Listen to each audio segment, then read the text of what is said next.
বাস দাঁড়াচ্ছে? বাস দাঁড়াচ্ছে কি? হ্যাঁ,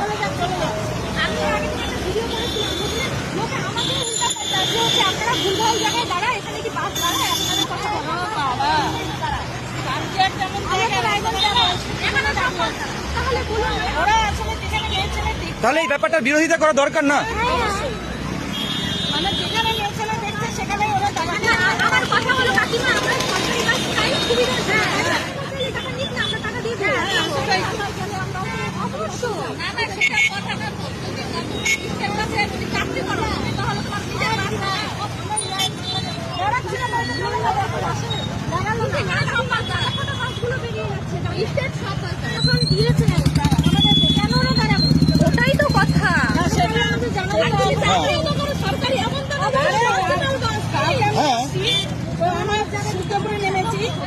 সেটাই তো আমাদের ওঠার কথা, আমরা তো এখানেই উঠবো। আমি বললাম এটা তোমাদের কে অর্ডার দিয়েছে? ওটাই তো মুখ্যমন্ত্রী।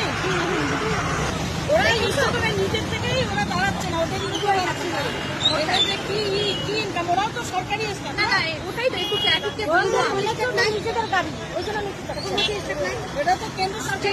তো এখন তো একটু মানে এটা তো অবশ্যই আমাদের এই কথাটা বলার কারণ যে সরকার যেন সুবিধাটা ভালো করে ঠিকঠাক করে, বিনামূল্যে হোক বা মূল্য দিয়ে হোক যাওয়া যেন যায়।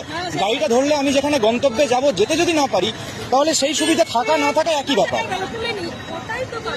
আজকে এই যে কাকিমাদের কথার সাথে শেয়ার করলো আমার সাথে কথাগুলো, তাদের মিললো তো যে আমি ভুল বলিনি, আমি বাস স্ট্যান্ডে দাঁড়িয়ে বাস ধরার জন্য দাঁড়িয়ে আছি।